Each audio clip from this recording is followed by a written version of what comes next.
Welcome to Death and Aliens, an in-depth look at horror and sci-fi TV from two friends who vaguely know what they're doing. I'm Courtney, And I'm MK. and how are you? I am pretty good.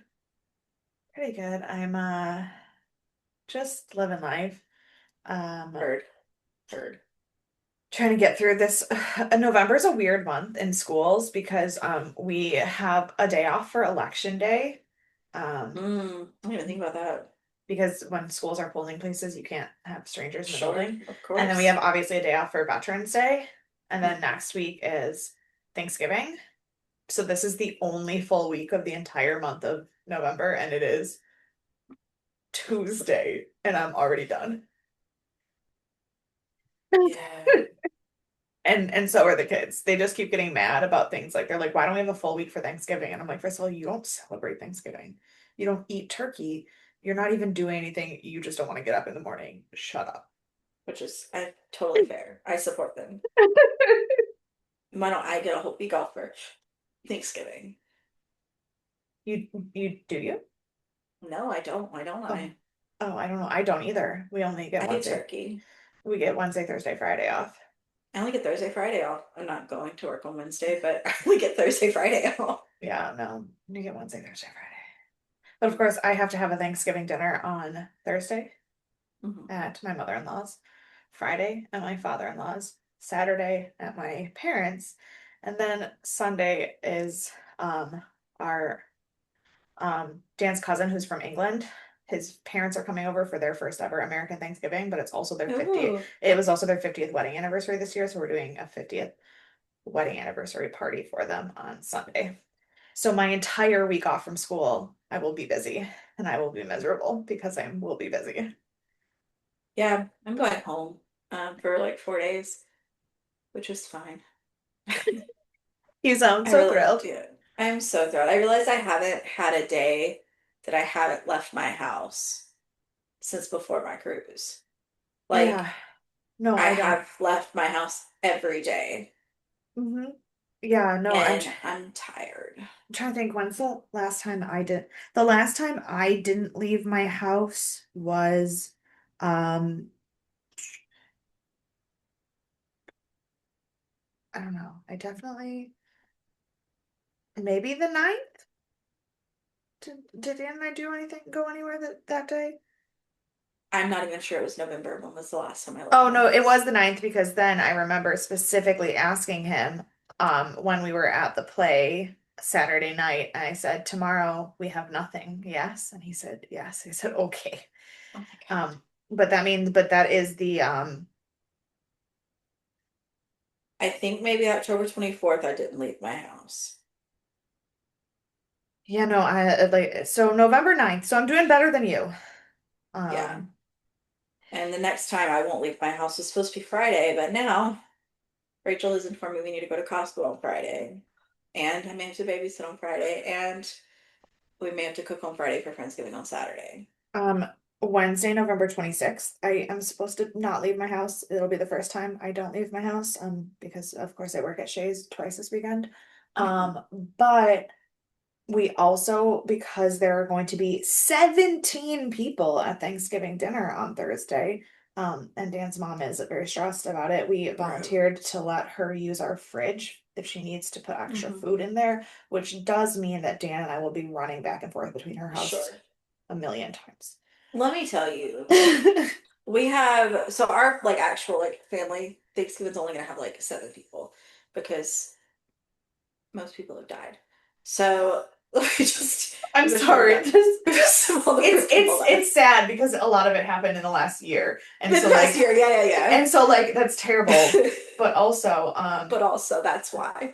yeah. Um, Oh, sorry. I accidentally raised my hand for too long, and now it thinks I'm raising my hand to contribute uh, to the meeting. And well, it's not telling me, so it doesn't want me to well, care that you because raised your I'm hand. I'm I'm the Oh, host, you're and the host. and so Sure. it was like, oh, it That's like funny. it jumped screens. It put me at the top because I was raising my hand, and I was like, oh shit. That's funny. Hmm. Yeah, so we have very small, but we have Friendsgiving on Saturday, which is our friend group, which is too many people already.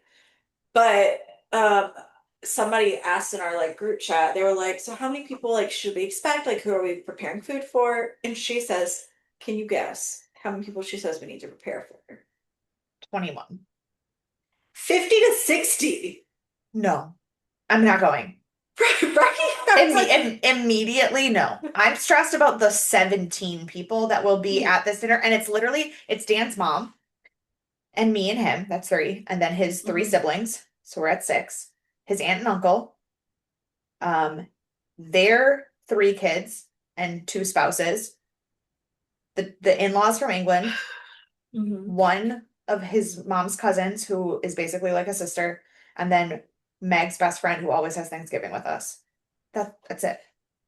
I can't It's even tell you who's going to ours. But I'm saying, so like Janet and Bob, the two from England, are the only different people. It's the same 15 of us that always have dinner together, Right. plus two. And the idea of having 17 people at the table makes me itchy. Yeah, 50 to 60? Like, um, how do you cook a turkey for 60 people? I don't know. That's not my job. That's someone else's job. Someone's already claimed that. Um, I considered making my dressing because I don't know if we're gonna have dressing this year at my mom's Yeah, house. And I just, because I'm not getting into Wednesday night and I do everything. yeah. Um, so I'm like, if I don't make it for Friendsgiving, am I gonna have it ever? And the closer and closer we get to Friday, the closer and closer I'm like, I'm gonna just make this chippy corn casserole. Like, I don't. I texted the group chat and I was like, has someone claimed dressing? And they were like, not yet. And I was like, I'm considering it, but it is a lot of effort, so I'm not claiming it yet. I will let you know if I decide to make it. According to Google, you need five 20-pound turkeys to feed 50 to 60 people. So no one gets to eat at this thing. No one gets to eat. No, You're just gonna no. be there. Um, you can eat what you brought, I guess. Right. I'll have corn casserole, mac and cheese, and a pistolette or something. I don't know what Nick's making. Nick's making some kind of lemon dessert. Delicious, Fancy probably. lemon dessert. So those are the three things I can eat, I guess, when I get there. Um, 50 to 60. When I saw that, I was just like, I don't even know how. And And it's that's in a when friend's house who doesn't have the biggest house. Like, they have a regular size house. It's not like it's small, that's but that's when you immediately say, you know what? I don't need friends anymore. did I not just tell you that before we got online? You Is that not verbatim what did. I've said to you? I don't need any more friends. No, no, no. I Uh, didn't say you don't need more friends. I said you don't need any friends anymore. And you oh, just okay, like okay, you're okay, just like, yeah. and I quit. And I'm done. I don't need friends. I don't Yeah, need no, friends. that's totally fair and correct, accurate. Um, but the closer we get, I'm pretty sure I'm gonna end up making corn casserole because it's like four ingredients and way easier. And Yeah. I can make like two batches for like hella cheap. Um, which like my mom, like it's my granddaddy's recipe for dressing that I love. And it makes enough for like probably like 20, 25 people, like if we're honest. Um, but and I know like in the group chat there's 23 people and so like they're counting with like kids and everything too and some of them have multiple kids but like god like the kids aren't gonna eat that like they're heathens. They don't know good taste. Also, who brings their kids to Friendsgiving? Everyone everyone's bringing their kids to Friendsgiving. I would That's not be part of friend. Friendsgiving. I would not be friends with your friends. They are, you have to specify if you don't want kids and then they mostly don't show up for that. New Year's Eve. New Year's Eve, we said no kids, and they came with no kids. And that is the one time. No, I'm so. Oh. I just had a completely random thought that I can't talk about on the podcast, but my Me brain just too. like short circuited. Me Sorry about that. too. Wow. No, again, I would not be friends with your friends. Yeah, I mean, I love them, Partially but because your still. friends also are significantly more social than my friends. They are quite social. They are Um, social butterflies, a lot of like them. my best friends, obviously with the exception of you because you're not here, but Sure. so like Jill and Mo and Ashley and Amy and Chrissy and Kate, I have hung out with all of them Hmm. on my birthday. That's the last time I hung out with all of them. In fact, that's the last time I hung out with Jill and Ashley and Amy, period. No, I lied. I visited Ashley and Amy at Relay in June. Hmm. Um, And Mo, Chrissy, and Kate I see at work all the time. Like I work with them, so it's different. But like I have hung out with them outside of work once in the last 4 months. Unless you count Kate's daughter coming to trick or treat at my house. And then Yeah. I twice. will say we haven't like hung out a lot outside of. I just like am busy all the time. I Yeah, mean, last weekend was one of their weddings, so like obviously we did obviously, that. yeah.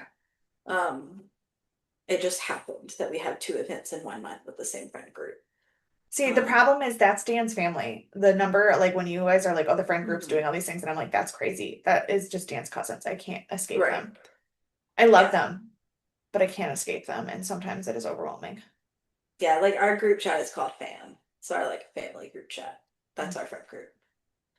I have a Um, family group chat called Fam. It's called Best Family, and it's just me and my siblings and my parents. And the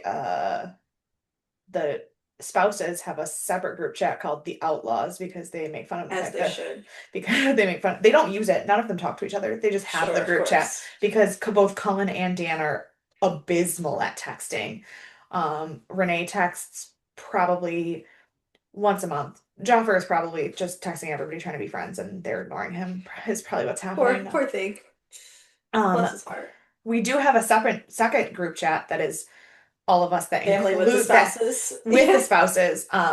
We use that more for like holidays and Hmm. birthdays and stuff. Like normal conversations go to the family group chat and Dan would be like, oh, it's the best family talking again. I'm like, yeah, sorry. Every day. Every day. Every day. Yeah. Yeah, I told Rachel that Friday, I was like, I have a lot of work I have to get done before next Thursday, to pay my bills. Yeah. And I was telling you verbally, I don't know when my next home day will be, and I was looking it up. I think it's December 6th, by the way, which is a very long time from now. Um, Mm, and at the that, same time, Rachel texted me and said Sunday can be your home day because we have a birthday party. oh, Although it may not be for other reasons, but not for Rachel reasons. Obviously, she'll be at a birthday party. right. Um, but yeah, so who's to say? It's a toss up. So maybe Sunday or maybe December 6th. There's no way to know. Well, that's the thing. Um, If I don't stay home on Wednesday, my next home day will be December 14th. mm, mhm, mhm. So, Yeah, what a good time. Well, while we're thriving and not at yeah, all panicked about never resting again, can you give me a little encouragement? I sure can. Thank you. At some point during surgical residency, most interns get a sense of who they are as doctors and the kinds of surgeons they're going to become. If you ask them, they'll tell you that they're going to be general surgeons, orthopedic surgeons, neurosurgeons, distinctions that do more than define their area of expertise. They help define who they are. Because outside the operating room, not only do most surgeons have no idea who they are, they're afraid to find out. Same. Same. Which is so funny because, yeah, when people ask you about yourself, what is the first thing you say? Your job. Yeah.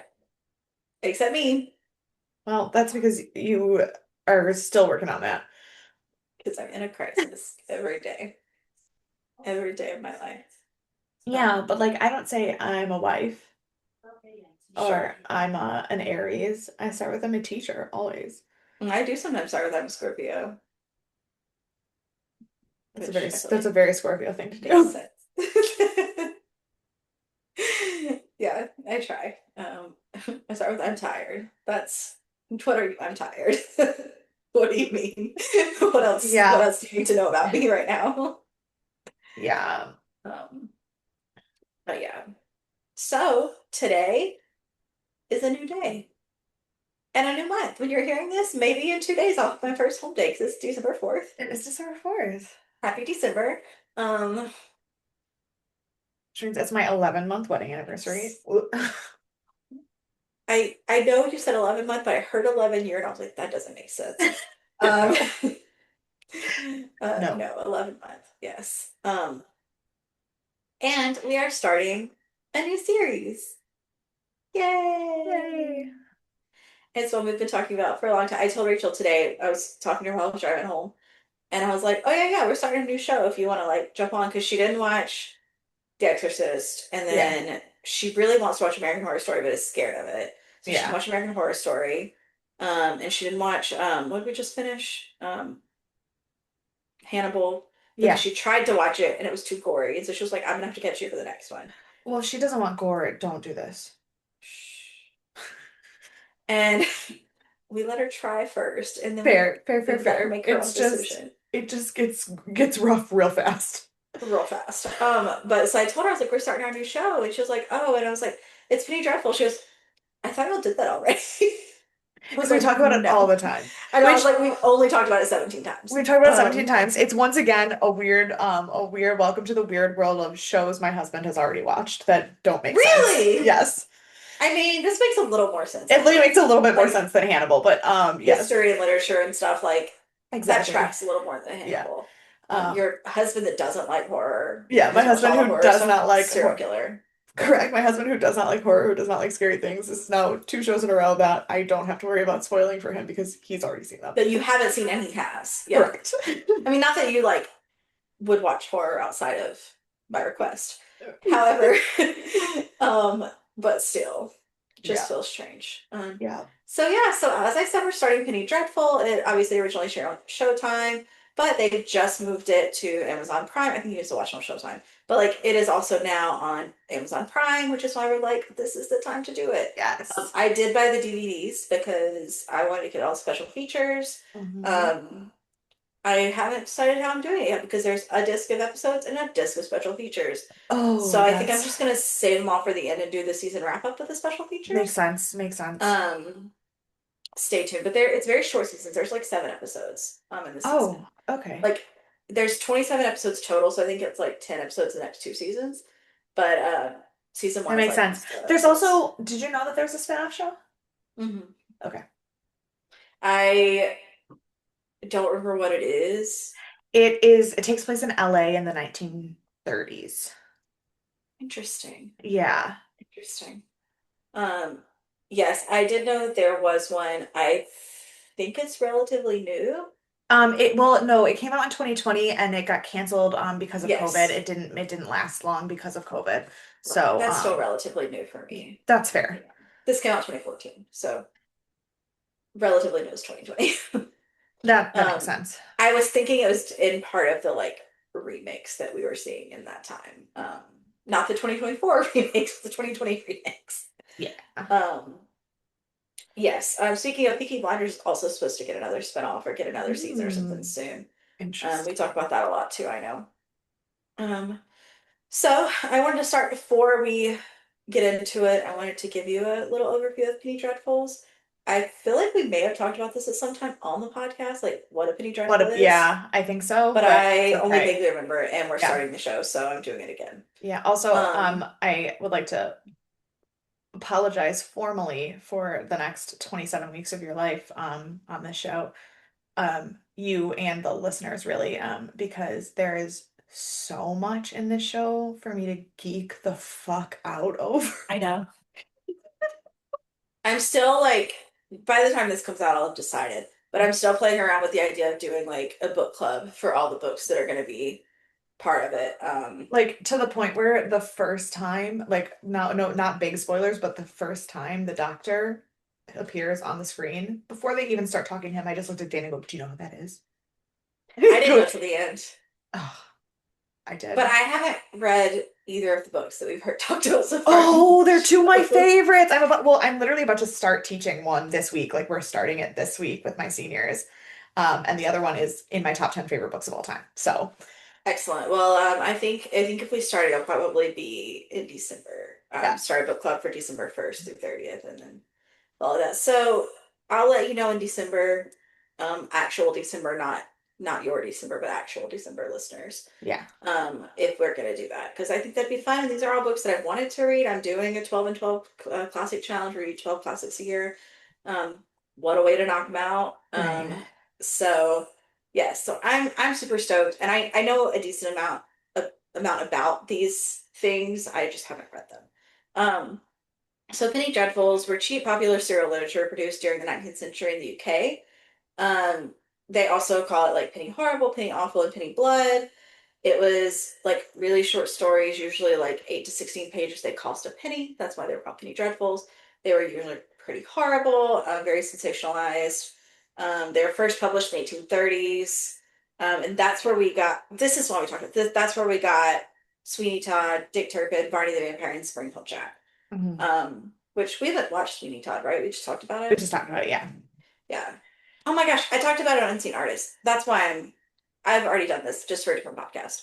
I realize that now because we Yes. did cover Sweeney Todd on there. Right, that makes sense. Um, okay, so brand new information for you guys. I should have listened to my history research on that one, so I didn't have to do it again.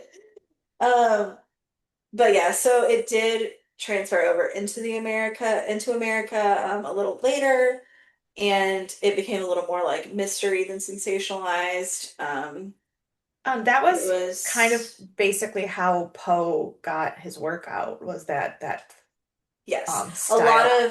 a lot of like Gothic and horror writers at the time, that's how they started Yeah. because it was so like widespread and so popularized that they Yeah. were like, this is this is the way. Yeah. Um, I'm trying to see. There was somebody else that I thought I wrote down other than Poe. I mean, Sweeney Todd was one of the biggest ones that is still popularized today, obviously. Um, and Spring Hill Jack. Those are probably which then turned into like an urban legend. Um, Robin Hood was featured in a series of Penny Dreadfuls, which is interesting because I don't think they were dreadful. Um, Interestingly, I just Googled famous Penny Dreadful authors, and Robert Louis Stevenson Hmm. and Bram Stoker are the two. And Bram actually, Stoker yeah, I was was gonna the say, other and one I was trying to think of, yeah. Bram Stoker's Penny Dreadfuls actually were the build up to him releasing all of Dracula. Yes. That I knew there was another one that I was like, I can't think of for some reason. They started declining around the 1890s, so it was like a 70-year fad. Um, and then we started getting our short stories rounding out in the 20th century. But of course, we still have a lot of legacies of today with all of the things I've already mentioned. So that is kind of what a penny dreadful is. So as you can imagine, that is what we're gonna get from this show. A very theoretically, I mean, I've seen 2 episodes, but they were gonna get serialized quips of the stories that are popular that we know. Um, which is true with the first 2 at least. So we'll see if it Yeah, continues. I'm curious though because I feel that the that they are taking bits and pieces from stories, but I don't think that they're really serializing it in the same way. Like, I don't feel like it's serialized. I feel like they're like, it almost feels like Once Upon a Time for Gothic literature, like where they're like pulling characters and putting them together and like mixing shit Yeah. up. No, that's 100% what it feels like right now. I'm hopeful that it serializes a little more, that I'm anticipating that that's the direction they'll go because, I mean, they don't have to. I like the once upon idea time of Gothic Right. writers, like that's fine with me. Yeah. But in order to keep the like um spirit of the Pink Dreadful, like if you're gonna name Pink Dreadful, follow the guidelines. I think it's more about the sensationalization and the Oh, for sure. mystery. I don't necessarily Yeah. know if it's going to be about the serializing part of it or if it's just going to Hmm. be about the sensationalization of the That's fair. I mean, storytelling. it's Showtime, so it will definitely be sensational. Yeah. Don't fret. Well, and I Um, also the mix that they're doing of literary fiction, historical information, occult information, mhm. and real life like real life history, History. like Hmm. a horrific history, and mixing it all together, it feels very like to the because a lot of the times one of the things that happened with those Penny Dreadfuls, they were supposedly fictional stories. Right. However, a lot of them were written in a way where people didn't know they were fiction, or people like you think about the history of like the War of the Worlds Mhm. radio play, and how everybody genuinely thought there was an alien invasion because it was so well written that they were like freaked out by it. We've heard that story, right? Mhm. Mhm. Okay. And so a lot of the times people would take things that were happening in real life and create these sensationalized fictional stories Yeah. and then scare the public. Like, to be honest, and they do. Like Jack the Ripper. Well, I I mean, was gonna say Sweeney they Todd do was definitely used that they way. do gloss over, they do glance at it, and we talk about it in the show. I don't remember if it's the first or second episode, so spoilers, I apologize. But Jack the Ripper, the one of the reasons he was as Mhm. notorious as he was not only because of the Ripper letters, but because of the stories that people wrote about him in the Penny Dreadfuls and blurring that line between fiction and reality. Right. Right. So Um, yes. So let's get into it. It aired April 28th of 2014. that's It my was rated, parents' wedding anniversary. happy anniversary in 2014. Um, it was rated 8 out of 10. The number one song is Happy. The number one movie is The Amazing Oh, Spider-Man right. 2. We're back to I believe this was 2014. Hannibal time. I was like, Yep, I no, just we're did back in this. 2014. So, Was it yep. I because Hannibal was what, 14 to 16? Yeah. Yeah, so we are same timelines. Let's see what we remember.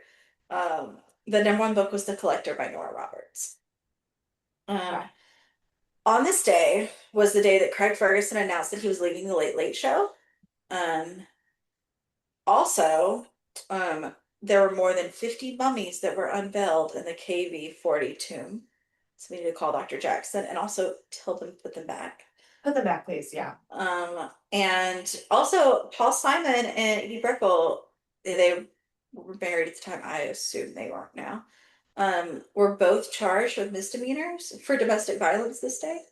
Oh, Um, because they both were found to be injured when the police came on the scene. Also, it was very like hush hush, so like no one has any like real specifics about what happened, but they were both charged um, with a misdemeanor and domestic violence. So that's fun. cool. Yeah. I'm gonna be honest. Our This might be the moment that I found out that Paul Simon was married to a man. what? Wait, who did you just say? Paul Simon and who? Edie Brickell. That's a Edie woman. Brickell. That's a woman. Oh, okay. I was like, Yeah, yeah, yeah. and I was like, did I just learn that Paul That Simon's he's gay? gay? I don't think he is. No. I mean, he could be, but he's But not. There's no evidence. okay, cool, cool, cool. As far as I know, there's no Sorry, evidence. I thought I was like discovering something Mm. new for myself. Within yourself, yeah. Okay, No, we're good. it's fine. Yeah. What a fun time that would have been. Um, our director is J.A. Verona, who is known for Society of the Snow, The Orphanage, The Impossible, and A Monster Calls. Um, he has a twin brother, Carlos Garcia Verona, who is a Spanish DJ and does a lot of music for big films and stuff. Like he worked on Jurassic World, Okay. and a couple of other things. Um, they seem to spend a lot of time together. The first movie he ever saw was 1978's Superman, and he said that that is the film that got him into wanting to do directing. Which is Um, a very valid response to that movie. I don't know that I've seen that film. Like I've definitely seen Superman, but I didn't. I watched Batman. I didn't watch a lot of Superman. Mm. Um, so I But will. Christopher Reeve's Batman, that's like, or I'm sorry, Superman, that's like Yeah, iconic. I know. Like surely I've seen it, but I don't recall it. So it's I can't be certain. And he just produced a short film called Sinuelo, um, which he's very excited about. It's like mythical creatures and Okay. such. But he's doing a lot of that stuff right now. He's working on a lot of TV shows, but like his Instagram, like that's what's on it. And then Yeah. hanging out with like his brother at different premieres and stuff. Like so, Nice. not a ton of other stuff. Our writer is John Logan, who is known for Skyfall, The Aviator, Rango, and Gladiator. Which makes a lot of sense because as soon as you said John Logan, I was like, I definitely know that name. Yeah. I don't, but I haven't seen any of those. Yeah. But Skyfall, Rango, and Gladiator feel like very different movies from each other. I mean, I guess Gladiator and Skyfall are close, but like James Bond to Gladiator to Rango. I don't I know. mean, did you watch Rango? No, that's what I'm saying. I haven't seen any of Oh, those. Rango is a very wild cartoon. Ugh, It's I amazing. can imagine. I have not. It's just, but he's got like he's obviously got stellar credits. He's Yeah, also I put Stargate, I'm in Star Trek. He's a big Star Trek guy. love that. Um, he wrote the 2002 Star Trek Nemesis film. Okay. He really wanted to write the 10th one or 10th something. I don't know anything about Star Trek, so I am just repeating what I've read. Um, but the Oh, director of that film actually requested him specifically to write it because he had talked about so long how he wanted to write this specific film. Um, and then he's also besties with one of our faves, Dennis O'Hare. Um, love. because he's also a playwright, and so he's won some theater awards and stuff. And Dennis O'Hare was in two of his plays, Never the Sinner and Hotman. Okay. Sorry. Hotman. In order to bring this all full circle, John Logan wrote the screenplay for the film version of Sweeney Todd. Yes, that is my next note. Oh, sorry. I just was like trying to figure out Yes. why. Like I was like, obviously I've seen a shit ton of the things he's done that you're talking about, but I was like, Mhm. why is that name sticking in my brain? Yes.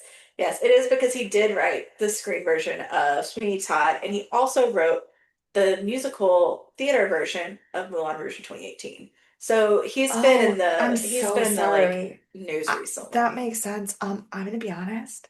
I hate the stage version.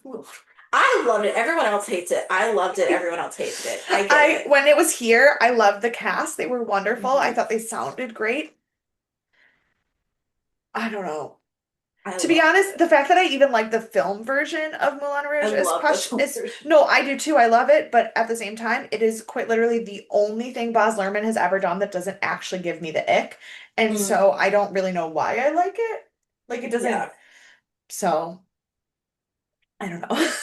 I love it. So there's no surprise I love John Logan, like not a Yeah, question yeah, yeah, in my yeah. mind, because I adore both Sweeney Todd and the stage version of Moulin Rouge. So, but that's why you would have heard of him recently. Yeah. Um, are those two things. We have two editors, Home Marti, who is known for A Monster Call, Society of the Snow, Trans-Siberian, and The Invisible Guest. So as you see, this team kind of works together. Mhm, mhm. Um, he is Spanish. There is also a model who goes by this name who is younger. So I cannot find this man on social media. This is all you know about him is he's Spanish. I can't even find a picture. Like, doesn't exist otherwise. And Fantastic. our other editor is Bernat Villaplana, who is known for A Monster Calls and Society of the Snow and The Impossible and Pan's Labyrinth. So he Mm. works really closely with Bayona, but he also works really closely with Guillermo del Mm. Toro. And Bayona said when he was like really young, one of the first things that like really sparked him, aside from like Superman, was he had gone to either like a festival, like a film festival, or like a premiere or something of Guillermo del Toro's movie, and he was like, "I want this guy to be like my mediator, like to my mediator, my mentor," Yeah. and like kind of followed through like after him a lot. So they've done a little bit together. Love. I'll say, not a huge fan usually of like Guillermo del Toro's Mexican horror. Like, I appreciate what he does as a director, but don't always love like I guess the writers he works with. But But I'm living also, for Penny Dreadful so yeah, far, but which also, is I have some disappointing news based on what we talked about last week about Guillermo del Toro. Because, like I said, I'm about to start a Frankenstein unit with my seniors. mhm. So I have been deeply researching all of the film versions of Frankenstein to find out if there's anything worth showing them. Because, like, the 1930s monster movie Frankenstein is not the book. There's the new one though. Yeah, but everything that I've read says that the new one, while it is very faithful in a lot of ways and a very good movie, he changes the ending in a way that tells you that he doesn't actually understand the heart of the story. And Mm, that wrecks me. interesting. Interesting. Okay, well we'll definitely have to read it and then maybe we'll Yeah. watch the new one and talk about it. Yeah. Um, interesting. That's a Yeah. bummer. It is a bummer. I was so excited. But also everybody on Reddit says the Frankenstein of Penny Dreadful is like despite it not being like the full story and it not really being about Frankenstein, the Frankenstein depiction in Penny Dreadful is the closest to the book anywhere. Um That's a lot. There's a lot of comments about Penny Dreadful that are similar to that. That people are um like, this really keeps it closer. And these, yeah, and however, throughout these writers and directors' works, they keep the stories that they're writing off of usually pretty yeah. similar. However, I then when I watched this, I was like, oh, this is great. I'll show it to my kids. And then there was so much penis that I was like, I will not show it to my kids. Yeah, yeah, yeah, yeah, yeah. No, no, no, no, no, no, no. I don't recommend that. No. And I Um, even told them, I go, guys, I was watching a show and I thought it was gonna be really good for class, but when Frankenstein's monster was naked, he was very naked, and they just started very naked. laughing. And I was like, so we will not be watching that. We won't. No, no, no. This won't be a class project. So because there are only 7 episodes, I wanted to make sure we get through the cast, even though I'm sure we'll have some overlap with the other seasons. Yeah. So I'm going to cover 2 people today, instead of one, because obviously there are a lot of big, big people that are in the show. Um, and we're starting with Reeve Carney, Which is so who funny because he's billed first. He's not in the first episode. he is. He's at the very end. Hmm. No. Hmm. I Yes, we see him at the very end with Billy Piper. no, That that's was not. the first episode. That's in the second episode. I guarantee I because don't I think remember I so. I watched the one episode and then watched Stargate in between, and I remember thinking, why is he not in this? Why is he billed first but not in this episode? I really think that's not true. I'm like Um, 99% sure that that is the beginning of the second episode. hmm, I'm just um, because I sure would have talked about him because it does give away the second episode. You know what? I'm not gonna talk about him. Perfect. Okay. Just because he's not I'm. he is highest billed in the credits on He screen. sure is. But then I when I did all my watch notes at one time. I watched them separate, but then I did all my okay. notes at one time. Okay. Because I was watching the credits and I was like, yes, he's highest billed. And then I watched the whole episode and I go, he's not even in this fucking episode. Interesting. That is good to know. So we will talk about reincarnating next week. Stay tuned. Perfect. Stay tuned. Sorry. Instead, we're going to start with Timothy Dalton, who plays Sir Malcolm. And what to say about Timothy Dalton? He is everyone. He is everyone. I He have is to known say, for James Bond, Hot Fuzz, and The Rocketeer. Those are his top build yeah. cast. Do you remember that really weird DC comic show that Dan and I watched last year that was like fucking weird that Brendan Fraser was in? Yes, It that I was haven't watched yet, but yeah, yeah, yeah. yeah, Timothy Dalton's character in Penny Dreadful and his character, his lead character in that in Doom Squad. As Dan and I are watching this, we're like, holy shit, it's the same character. Oh, that's amazing. It's I need to. amazing. I still need to watch Doom Squad. Yeah, it's amazing. Um, that's so But funny. like obviously he's seen this before, and as we were watching it, I was thinking of Timothy Dalton for being Timothy Dalton. Like, and then as we're Sure. watching it, I just go, "Oh my God, he's the dad in that fucked up show." And he goes, "Yeah, he is." And then like another 20 minutes later we went by and he goes, "He's the same character." That's amazing. Yeah. Yeah, I mean, he's everywhere. You've seen him in something. Yeah. Trust me. He is, as I said, James Bond, and this is, as I was saying, like all of these like people kind of are really close to what more the storybook than um TV versions. His James Bond is supposed to be the closest to Ian Fleming's written character. Yeah. I have not read the books. I have not watched the movies. However, this is my information I'm giving you. Yeah. He played Lord Asriel in the stage version of his Dark Materials that I didn't know existed. I just finished The Golden Compass this week. Um, and I did not know that a stage version of his Dark Materials existed. I think it's only in the UK, as far as I Of can course it tell. is. But then he was succeeded in the film by Daniel Craig, much like he was in James Oh, Bond. you know what? I'm thinking about it because I have read Golden Compass. I have I just watched finished it again.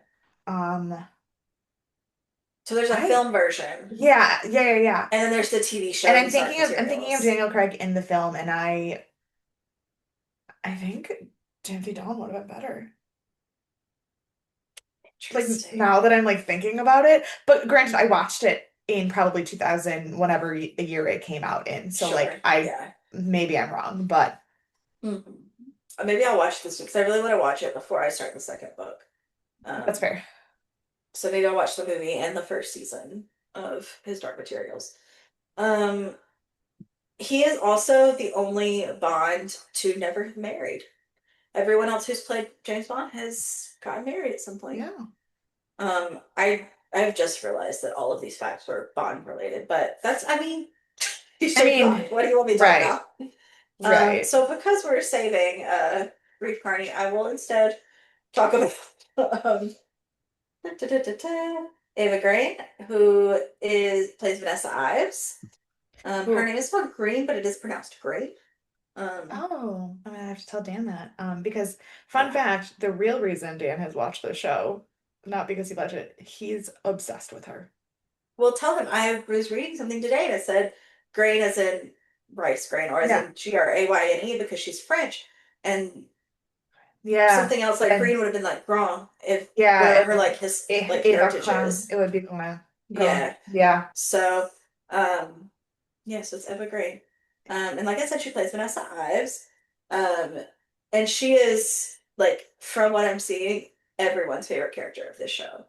Like everyone raves about her, which I, after two episodes, agreed, same. Yeah. But like, she is the one people watch this for. She is known for Casino Royale, Sin City, Kingdom of Heaven, and of course the thing I know from Miss Peregrine's. Miss Peregrine's, Um, yeah. and she plays Miss Peregrine.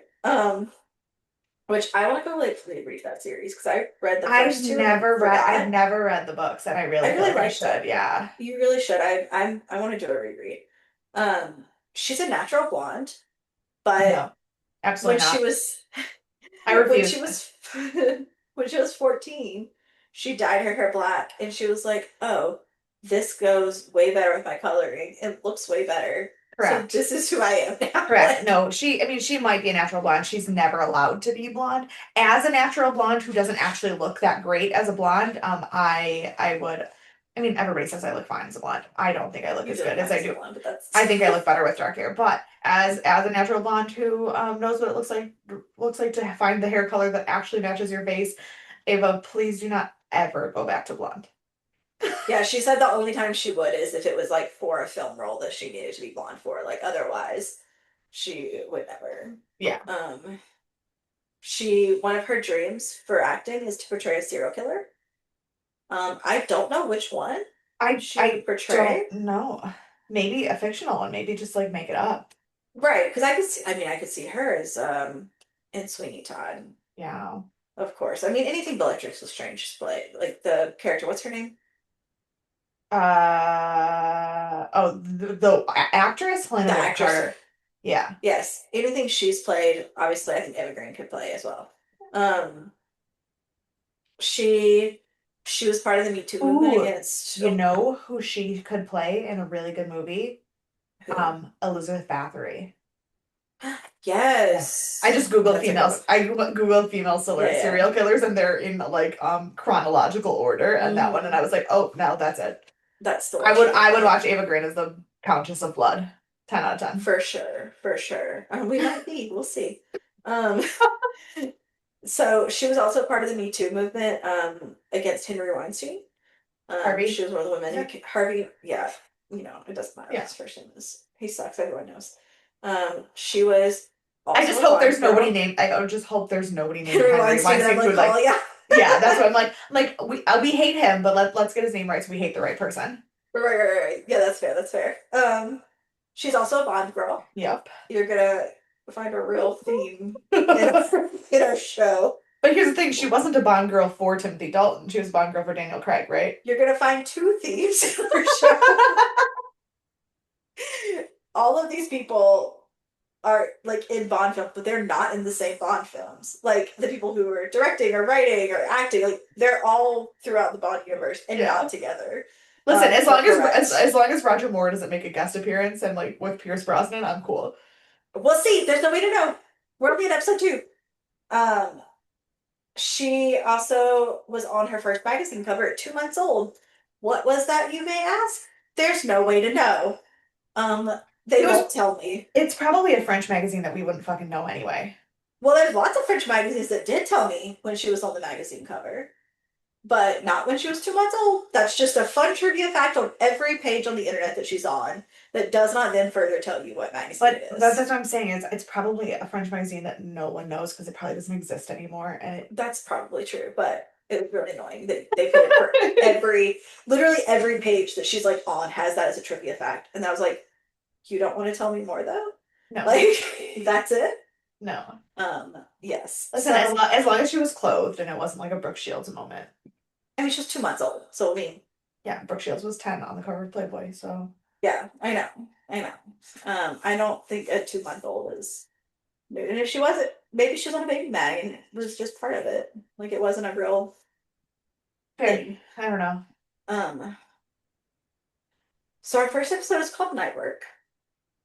And we start with a sleeping child who is being covered up. I said presumably by their mother or nanny.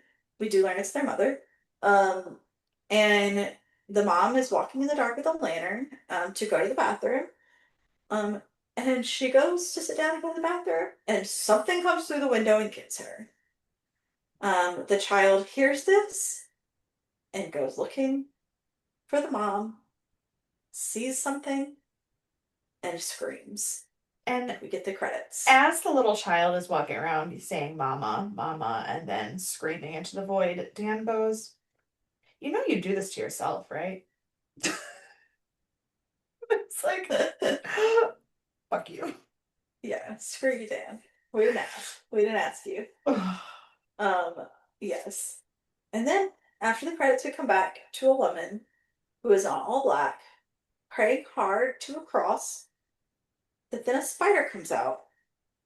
And the spider crawls over to her, crawls all over her, and looks at her. And I said, this visual. The visual of both this scene and the next spider scene really fucked me up. Yeah. She starts because then she starts like seizing and she's hearing voices that say like soon child and hungry. And I'm spiders are not my thing. Much like Ron Weasley, I'm also not into spiders. And will have nightmares about them. So this was I not a and fun here's scene the for me. thing, I'm cool with spiders. Mhm. I'm not really cool with demons. So Yeah, I can get past demons more than I can get past spiders, I think, which probably doesn't make sense, but it is how I feel. And so next, for a good shock to your senses, we're in a Wild West show. that was the most fucking weird transition I've ever Like seen. this intro to like this is what this show is going to be. I was just like, okay, Whiplash, that's what we're going to have. Yep, yep. Um, we see Josh Hartnett, who we will talk about in the future, wildly shooting things and performing. Yep. He's in some traveling show and just a maniac. And And then he also says that he was the only survivor of General Custer's last stand, which is a very unhinged thing to say, and also not even remotely possible to be accurate because they told us it was in London in 1891. right. And Well, he is American. no, I understand that, but time-wise, Oh, I see. Yeah, yeah, yeah. which I think When Ava was General Custer? I don't know history, General so Custer's last stand was in 1876. And so he'd be older than yeah, so 40, is what you're telling me. Okay, he's okay. too young to have been of fighting age at that time. Yeah, yeah, yeah. I mean, to be fair, Josh Hartnett's probably in his 40s at this point. He just doesn't look it. So, like, if it was That's 20 fair. years before, he would have been like 18, 19. Like, it would have worked time-wise. We just don't think of Josh Hartnett as 40 in 2014 because Yes, we but I grew up also in the don't think his 90s. character is supposed to be. I think his character is supposed to be because actually Ava Green's character says later that he's lying because he couldn't have been there. Um, Yeah, yes, she but does. but also as soon as he said that, I was like, I don't think so. This is clearly a wild thing happening. Right. But in true 90s heartthrob Josh Hartnett fashion, the next scene is him having sex with a woman Yeah, in yeah, real yeah. daylight. Um, I mean, and okay, to be fair, Josh Hartnett's only 47 right now. I was thinking he was early 50s. No, so he's so that means the So he was old, 37 so he then, was 36. 36. He was Mhm. 36, so even if he was playing his own age, he would have had to be 21 at General Custer's Last Stand, which not to say that that's impossible, but for the only survivor of the battle to have been a 21-year-old kid, probably not likely. Yeah, yeah. My like age frame reference from like 30 to 50 is very skewed these days. That's fair. These are all the same. So I was like, yeah, sure, he was 40, now he's 50. It's like, no, none of that is true. No, no, no. He was Um, he was 36 when the show filmed. yeah, I turned 33 and forgot how the world worked.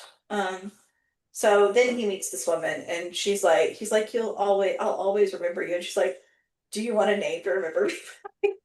He's like, no. She knows. She knows Yeah. it's something. Like, bless it. So then we go to a pub, and his character's name is Ethan Chandler, which is funny. I knew an Ethan Chandler in high school, so like it's a little trippy, but that's fine. Um, and Vanessa shows up. I'm still writing their like actual names at this point because but I do know Oh, their no, I know. I had to look up when I went because I did watch these episodes all yesterday, but I didn't take notes while I watched. And Mhm. so when I went to do my watch, like my notes, I had to look up character names to put who I wanted to punch. Yeah, yeah, yeah.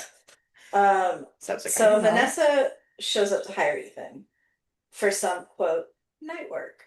Um, and she says she wants someone who's good with a firearm. Um, and then she just like reads him. She tells him exactly who he is and exactly what she knows about him, just from the little bit that she's actually seen, obviously. And so then he is intrigued, obviously. So he asks her, he's like, is it criminal? And she's like, does it matter? And then they talk a little bit more, and then he goes, well, is it murder? And she's like, would it Does it matter? matter? Yeah. Never matters. Nothing matters. Oh. So later, she tells him where to meet if he's interested and what time. So obviously later he shows up at 11 as requested. And she brings him to another man who turns out to be Sir Malcolm. And Ethan is like, okay, I've got some questions now. And Sir Malcolm's just like, you're on a need to know basis, dude. Like, we're You don't not, you you don't you don't don't need get to ask this. questions. Right. And then we learn that someone's been taken from the old man. We don't learn who it is till later, but we do learn that someone's been taken, and that's what they're doing is trying to retrieve this person. Um, and as they're going through this like scene, they end up being circled by these creatures who appear to be vampires.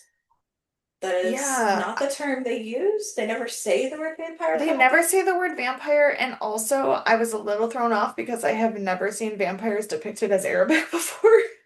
Yeah, it's a very strange dichotomy going on here. Like they just started Um, they just started speaking Arabic, and I was like, mhm. what? Yeah, it is they've made some interesting choices I for mean, this book. they then go on to like connect it to like ancient Egypt, so like it's fine and there's Right. like a reason for it. But I will say that was the first time that I was like, what the fuck is this show? Yeah, for sure.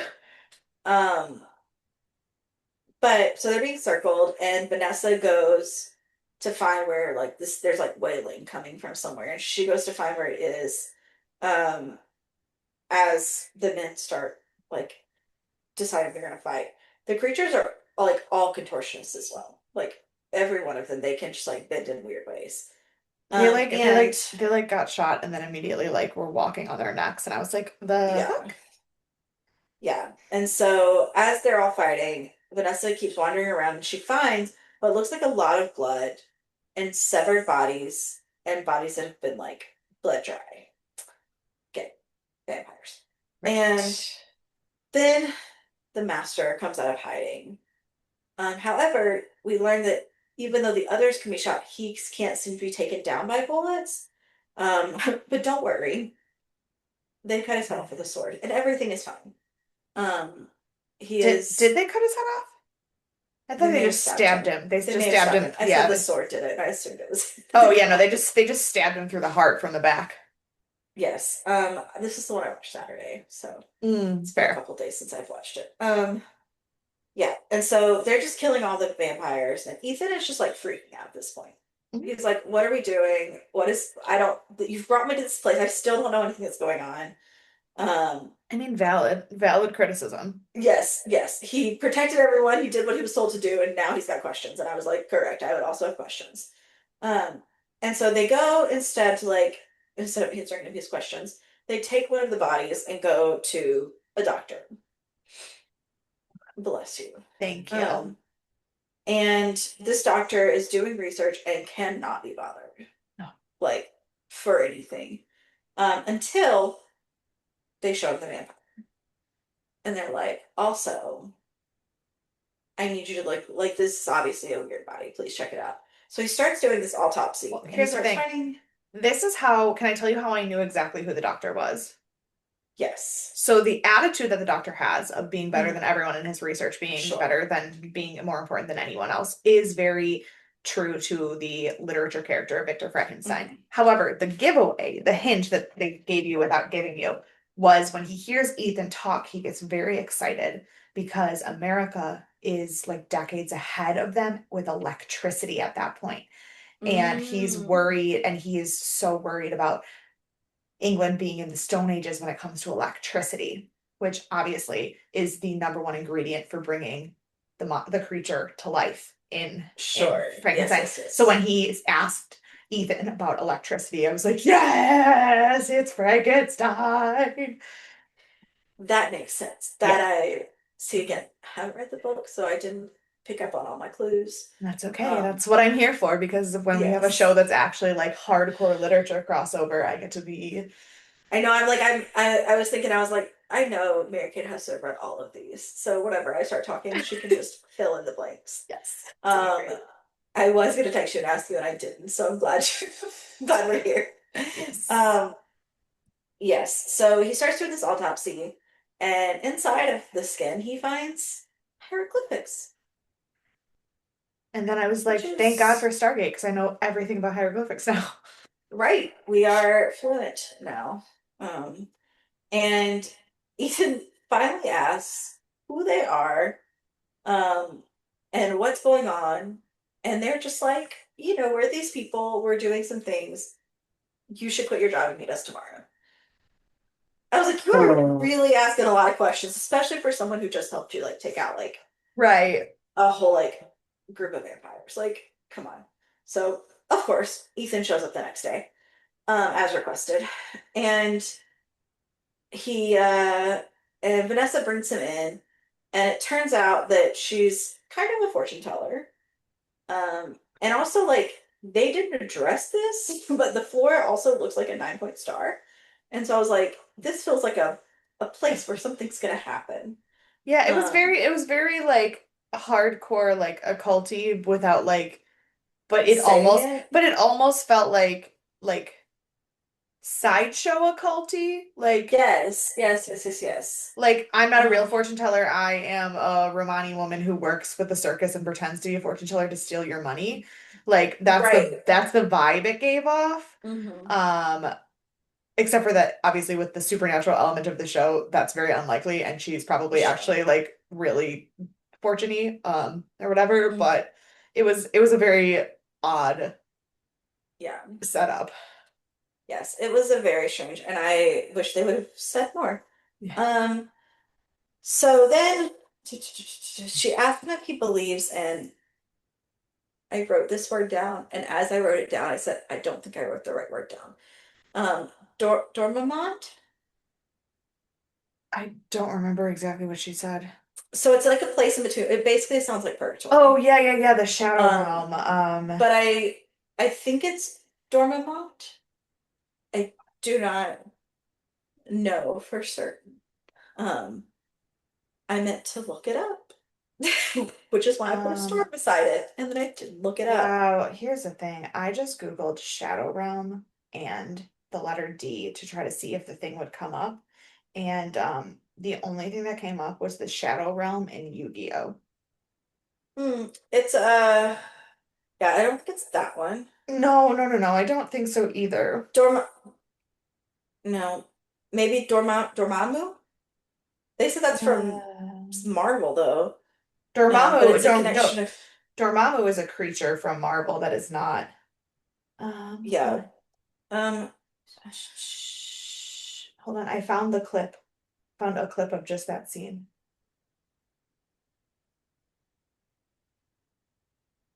I can't hear it. Are you playing it? Yes, but with no sound. Oh, okay. Because I was like, I mean, obviously we can't do that because of copyright and whatnot. Yeah.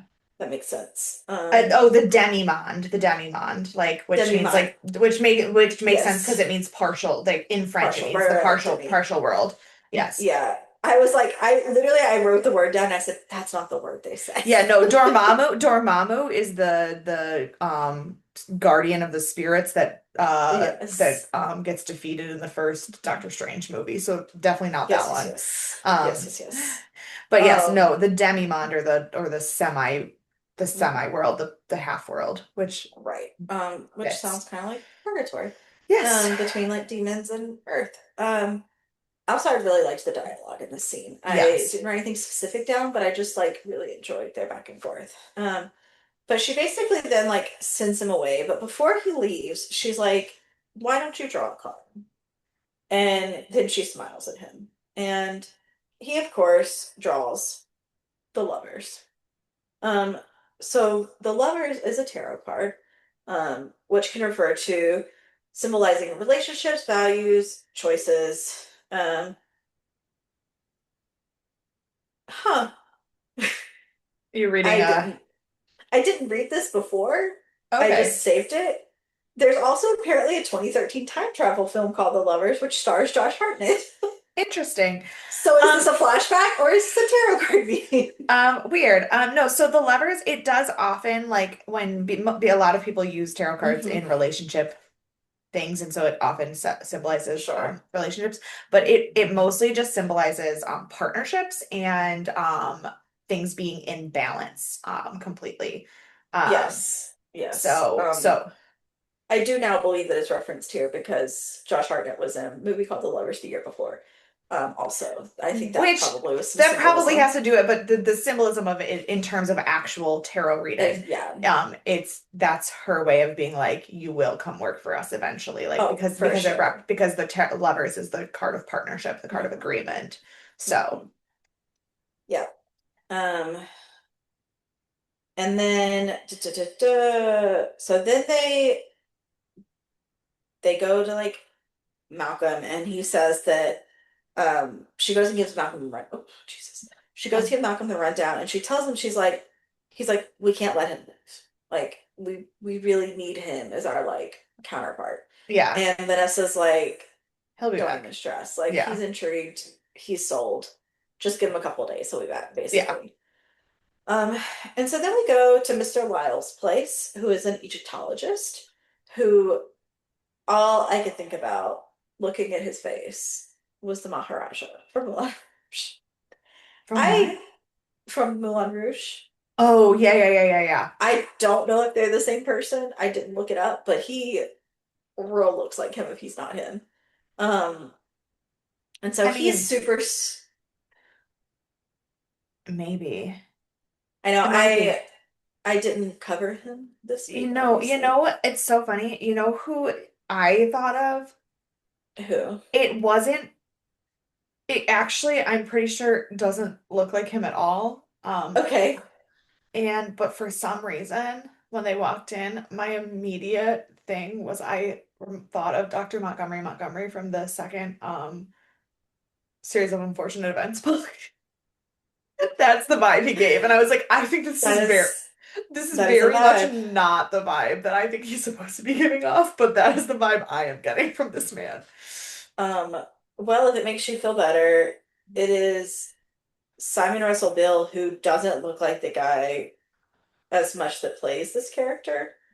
So that's interesting, in case you're wondering. Um, Um, Simon he's Russell in like Bill. House of Dragon. I mean, I will go over him in a bit, but like Yeah. I don't think he's in any of the things that we think of when No, we see this person.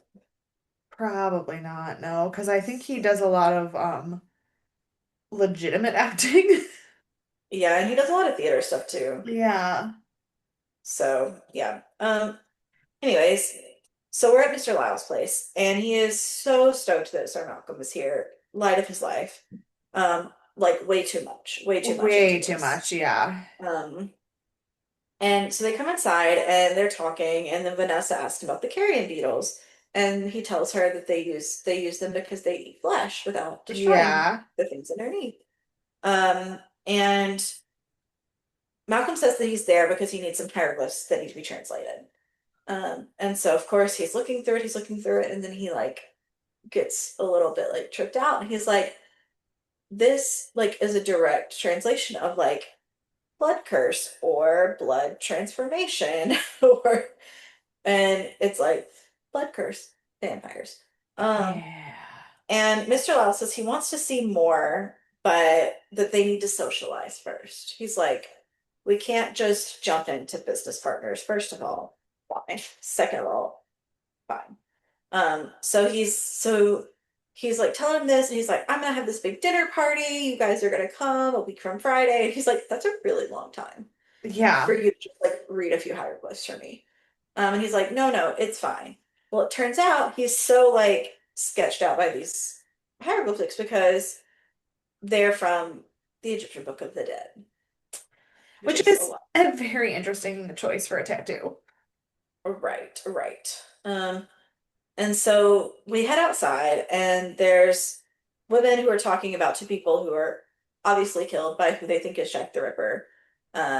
And this is kind of our first taste of like hearing about Jack the Ripper in Now, this this story. is so funny, because this will come up in the second episode. But when this happened, the girls were like, "It's Jack the Ripper, come back." I literally go, "No, it's not.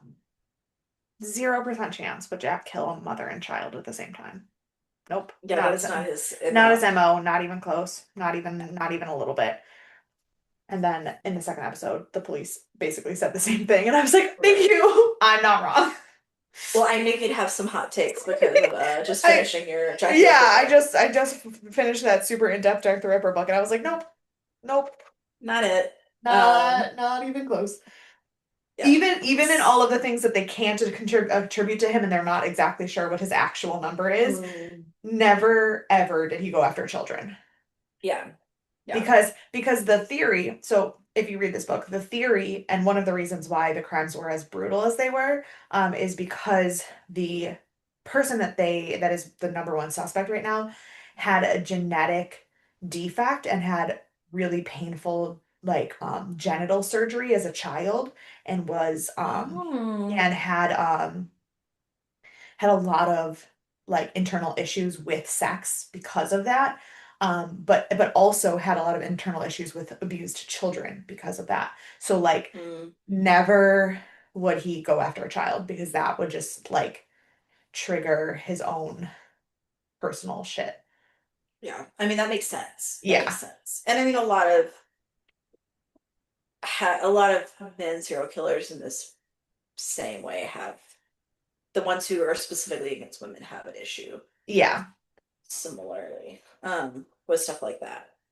Um, anyway, so then we go to the doctor's house, and the doctor we saw from the first night, and Sir Malcolm has sent him an outfit and a dinner invite. Um, and so then they're having their little dinner get together, And which is not. Go ahead. they're having it at something called the Explorers Club. Now, here's the thing. This was a real thing. Mhm. In and it has a very Jules Verne-esque vibe of like these people like who would go on expeditions and then come back, and it very much fits into the like pre-imperialism, like beginning of imperialism, explorer vibes. And like he talks about the Belgian Congo, which is a reference to Joseph Conrad's Heart of Darkness and all this stuff. Yeah, And but there's also a thing called the Explorers Club at Disney. And um yeah. it is based on the same thing, except for obviously the much more G rated. But the Explorers Club at Disney is I don't know if you ever went to it started there was the Adventurers Club at Hmm. Pleasure Island. Mhm. And that obviously closed, but the Society of Explorers and Adventurers is a thing in Disney mythology. And it is attached to all of these different um attractions across all of the parks throughout all of the world.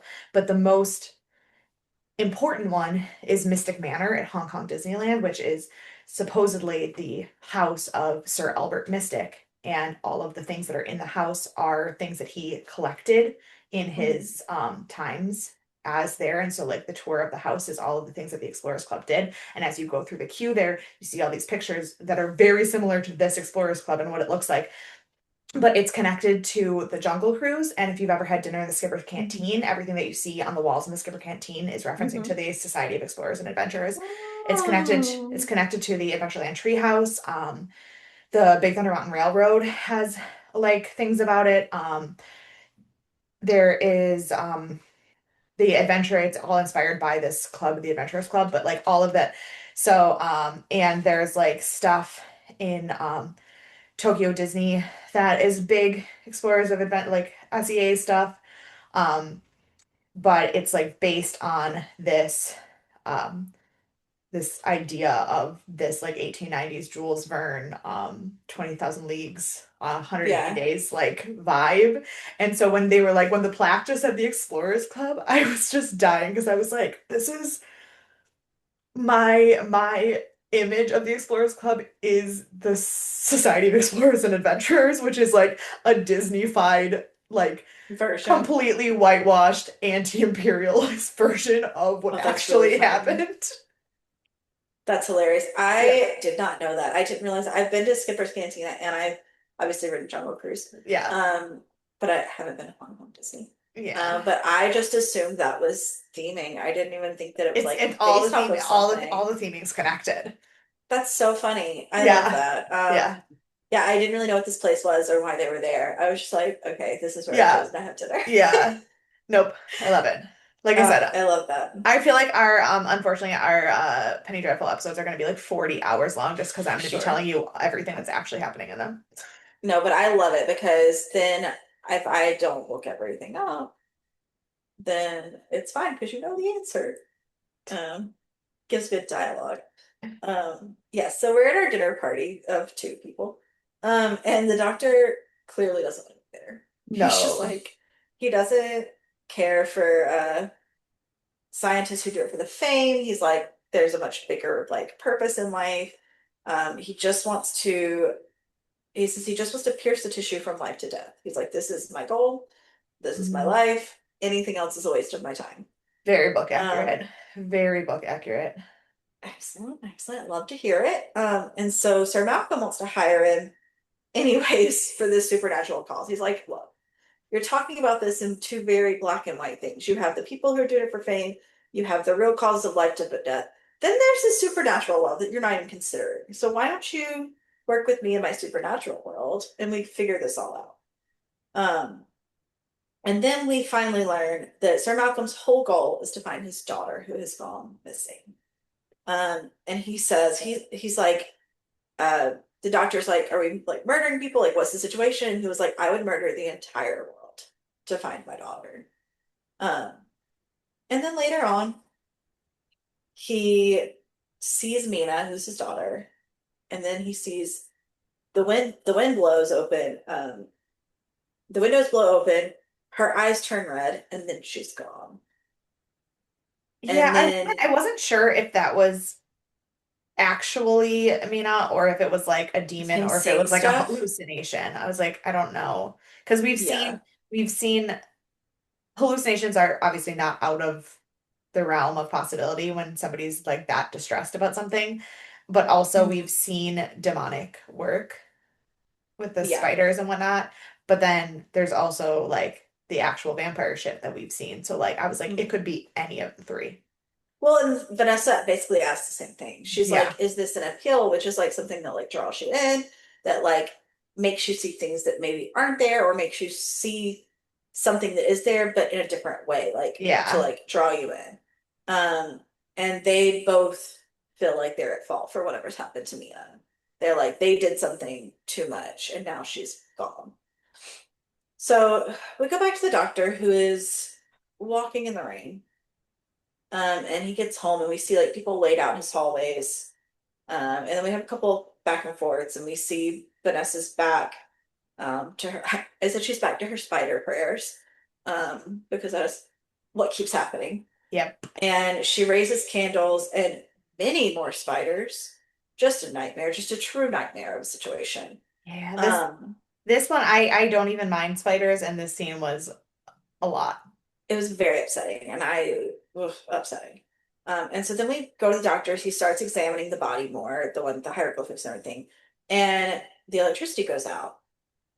And when he lights the lantern, the body is gone. So he wanders around. He finds the body awake and alive. This And is it's this is not the hieroglyphic man. This is not the vampire. This is a different body that he just had it's in a his. different body. It's a different body that he just Oh, I had. just assumed it was the same No, no, body. yeah, no, no. It's just a different. Just a different body that he just had in his shop. Gotcha. Gotcha, gotcha. So this is another body that he had to shop. And he wanders around and he finds the man who now has bloodshot eyes. He's bleeding a little bit, but not a lot. But he's But wandering around. yeah, but he very much has bloodshot eyes, not red eyes, Yes, like the yes, vampires. So it's very yes, clearly very not much the. bloodshot eyes. Yeah. And then we learn that the doctor is Victor Frankenstein. And that is the end of episode one. Yeah. What are your thoughts? Oh, I loved it. I was so excited. Obviously, like I'm obsessed with Frankenstein. I'm obsessed with the fact that like this portrayal of Dr. Frankenstein as not like a mad scientist, but as like a very egotistical, self-determined, like arrogant scientist Mhm. was perfection. It was beautiful. Um, I don't fully fucking understand what is happening in the show at all. Sure. Yeah, Um, yeah. like I really like all the mini plots. I don't know that I understand the major plot, which is fine. It's the first episode. I very Yeah, yeah. rarely understand the point of the show after the first episode. And that's, Um, yeah, makes it, if you do understand it, that's not a great that's not episode. usually great. Yeah. Um, but I think the acting is great. Like I said, I was disappointed when the episode ended and Reeve Carney still wasn't in it because I am in love with him. But Yeah. Don't worry, that, stay tuned. oh boy. Um, yeah, stay tuned for that. You guys are, I'm gonna lose my mind. But yeah, so but I also, the funny thing was I kept staring at the actor who played Dr. Frankenstein and I could not figure out why I knew him. I was like, I Hmm. know this guy. He he was in 2 episodes of The Crown. Like it wasn't even a Yeah. big thing, but it was 2 episodes A of The lot Crown. of people from this show have been in the crown as Yeah, well. but so like he was in 2 episodes of The Crown, and I was like, oh, that's what it was. He was Roddy, and then I realized that that is probably insane that that's how my brain works, but that's fine. It's okay. We'll see how high up that is on this listing when we get to talking about him. Right. But yeah, so I really like it so far. I'm really excited. I mean, I love a literary theme as well, even when I haven't read the classics, which neither of them are too long. I looked up the books. I was going to see if I could get the audiobook and it would be faster. No, they're still like 8-hour audiobooks. Like, Yeah. so it's not quick, Frankenstein but so Frankenstein's a very interesting novel in terms of actually reading it as a novel because it is not the easiest thing to read. Because it is it's called an epistolary novel, mhm. which for those of you who don't know fancy words, means that it is written entirely in letters between characters. So your narrator I love changes. that though. Right, your narrator changes with every chapter basically because it's a different letter from a different person, but it's also a frame structure narrative. So there's two stories happening at the same time, and one is a story within a story. And so it is it is really a book that's better to be read when it's being studied, not just read, because there's so much happening.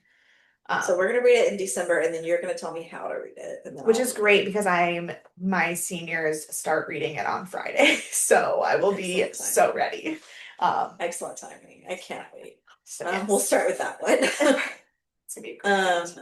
yes. Yeah, so I'm super stoked about it. I mean, we've been wanting to watch this for ages. Yeah. It just hasn't worked out being on Showtime, and paying for more streaming services. I do have some trivia for you. Yay. Um, so approximately 21 minutes into the episode, as Dr. Frankenstein's peeling back the creature's exoskeleton and the tattoos are revealed, they're obviously later described as coming from Egyptian Book of the Dead. However, the hieroglyph on the right side of the creature appears to be a stylized 42, which is the answer to life, the universe, and Universe and everything, everything, obviously. according to Douglas Adams' Hitchhiker's Guide to the Galaxy. So a little reference in there as well. A little reference to one of the greatest sci-fi authors. Love it. Yes. Um, Dr. Lyle's carrion beetles were actually Madagascar hissing cockroaches. They're very popular with film crews because they're large, slow, and easy to wrangle, surprisingly clean and easy to raise in large Yes, numbers. so okay. Madagascar hissing cockroaches are one of my favorite insects. They Mhm. are the largest beetle by a long shot. And while they are dung rollers, they are very, very clean.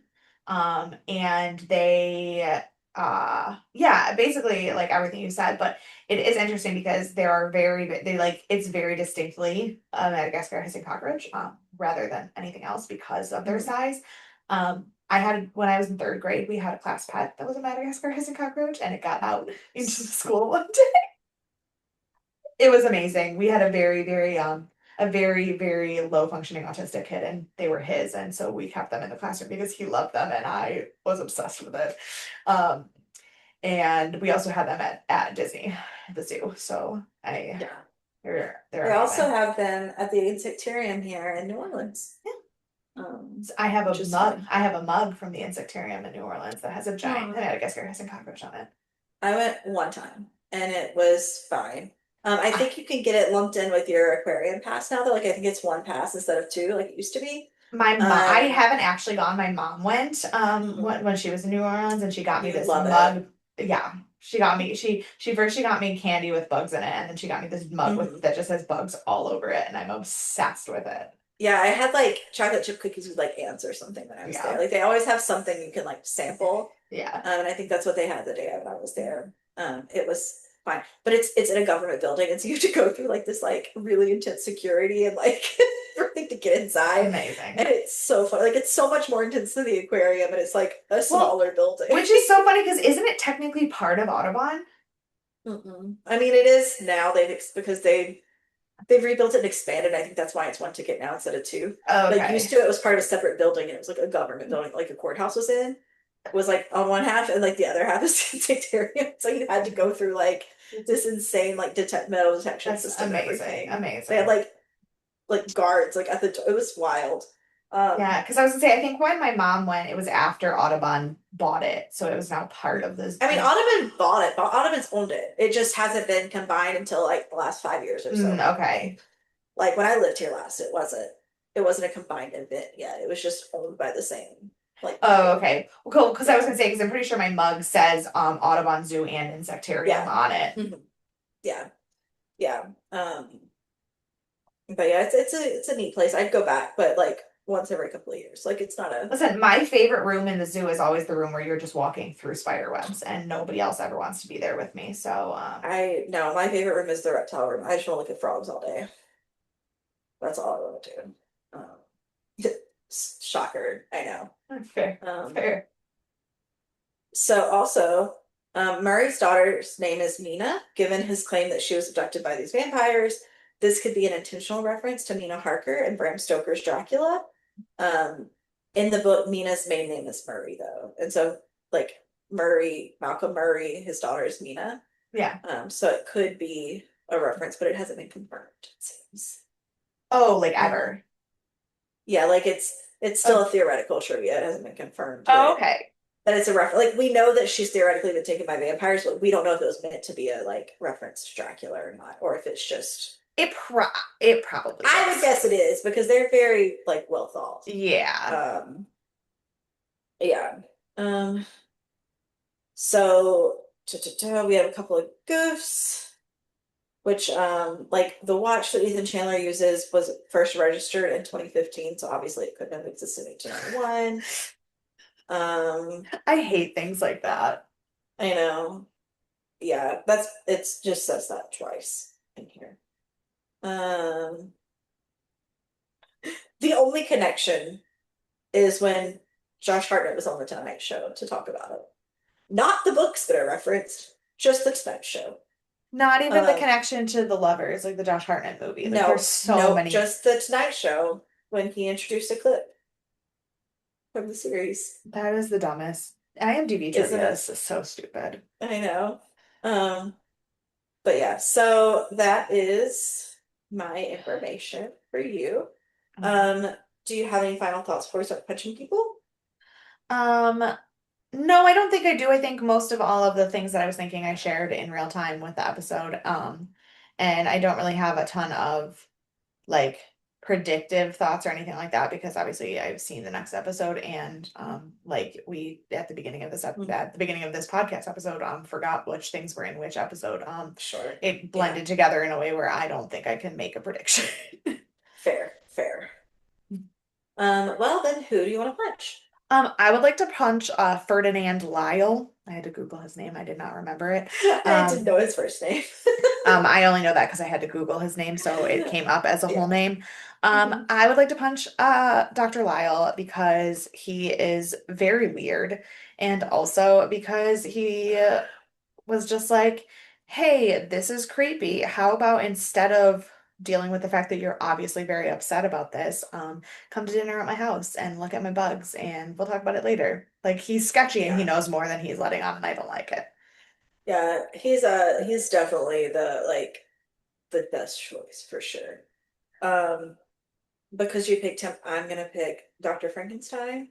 Fair. For just being a little bit too like uppity.